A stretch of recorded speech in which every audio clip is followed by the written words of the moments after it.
যার কাছে বাপ আর মা আছে সে ইলন মাস্কের চেয়েও পয়সাওয়ালা, সে বিল গেটসের চেয়েও পয়সাওয়ালা, তার মতো ধনী আর পৃথিবীতে নাই। ঠিক কিনা কথা বলেন? কেন? কারণ বাপ মা যখন বেঁচে আছে তার ঘরে দুইজন ওলি আছে, তার ঘরে আল্লাহর কাবা ঘর আছে, তাদের দিকে তাকাইলেই হজের সওয়াব, তাকাইলেই হজের সওয়াব। তুমি অষ্টগ্রামের সব মানুষের দিকে তাকিয়ে থাকো, যদি চেহারা তোমার আব্বার আম্মারটা না হয় তুমি হজের সওয়াব পাবা না।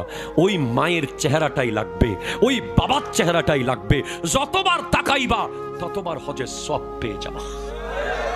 যারা মাকে 100 টাকা দেওয়ার আগে বিবিকে প্রশ্ন করে, মায়ের হাতে 100 টাকা দেওয়ার আগে বিবির কাছে দরখাস্ত লেখে, মাননীয় বিবি,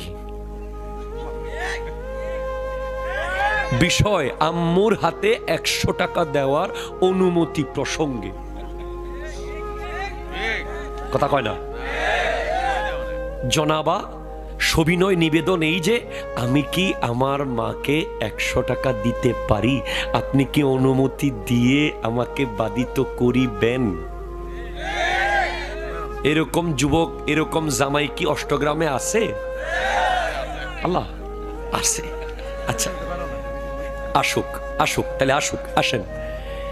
100 টাকা মায়ের হাতে দেওয়ার আগে, 500 টাকা বাবাকে দেওয়ার আগে যে চিন্তা করে যে আমি কেন দেব, আমার বড় ভাই আছে না, আমার মেজো ভাই আছে না, সব আমি কেন, প্যারাসিটামল আমি কেন, ওষুধ আমি কেন, ডাক্তার আমি কেন, তাকে বলি ওরে বেটা, ওয়াইসুল করণী নবীজির আমলে পৃথিবীতে ছিল, উপস্থিত ছিল, এরপরেও সাহাবা হতে পারে নাই। কারণ ঈমান ছিল, নবীজিকে দেখতে পারে নাই কপালের চোখে। দেখতে পারলো না কেন? বারবার যেতে চেয়েছে।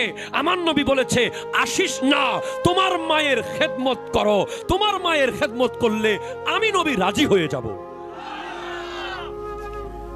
তাইলে ওয়াইসুল করণী সাহাবা হওয়াকে স্যাক্রিফাইস করেছে মায়ের জন্য। তুমি 100 টাকা দিতে পারো না? তুমি 500 টাকার একটা নোট দিতে পারতেছো না? আর ওয়াইসুল করণী গোটা সাহাবিয়তকে ত্যাগ করেছে